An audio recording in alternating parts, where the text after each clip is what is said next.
and companies up to 7 times more than they do in Europe or North America.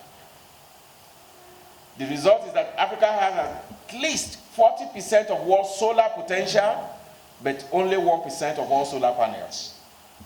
I think that's a paradox. You have the raw materials, but you have 1% of what the outcome is in terms of what people see and use.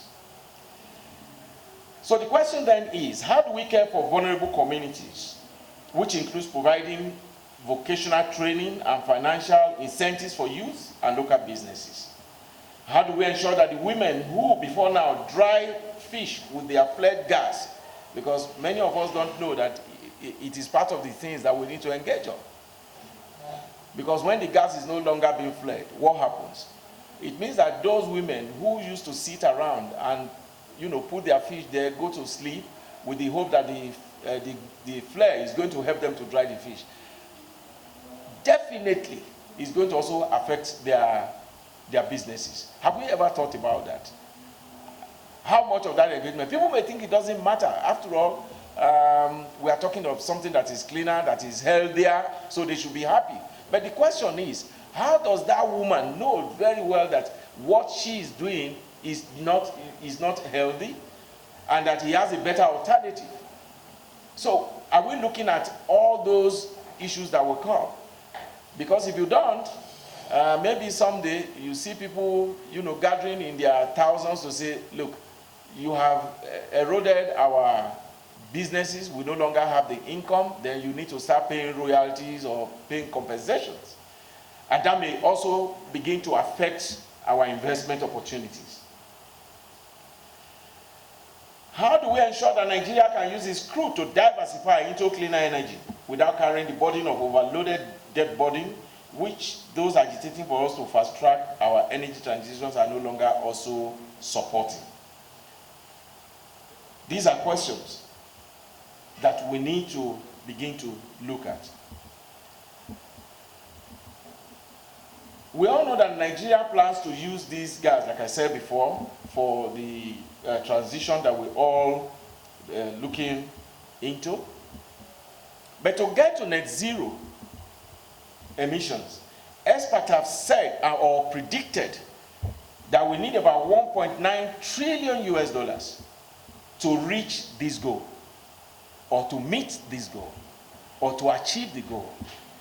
This includes an additional $410 billion US above the projected annual spending, translating to about $10 billion US annually.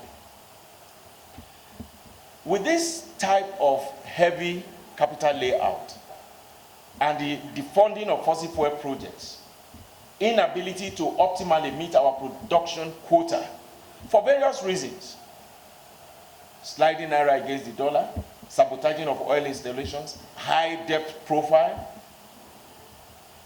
If we aggregate all these together, plus the fact that we don't have the money, then we are at a disadvantaged position, therefore, to begin to see what we can do in getting to net zero by 2060.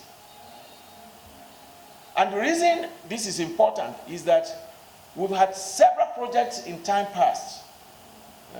If we can still remember, Water for All, is it by 2000? Health for All in so and so, Housing for All, and so on and so forth. Education for All. Yes. Don't worry. So we all have all this for all, and for all. But the question is, how many of the for all have we been able to achieve within the time frame given to all these projects? So these are some of the challenges that we have. But however, we are not fixated on that. And those who are going to contribute today are not also going to be doing things like blaming government, blaming us. No, we are here for the solutions. So we have between now and 2060, which gives us some good time to start thinking of what we want to achieve, how we want to achieve it. One of the things I was discussing with a colleague when we were standing there is that LLNG is the route today. And we want to thank God for at least having this quality representation. Is NLNG also aware about what the implementers of the policy are doing? Because at the end of the day, you need NLNG to play a significant role, or all the gas producers to play a significant role. How are we synergizing to ensure that the plan is on course?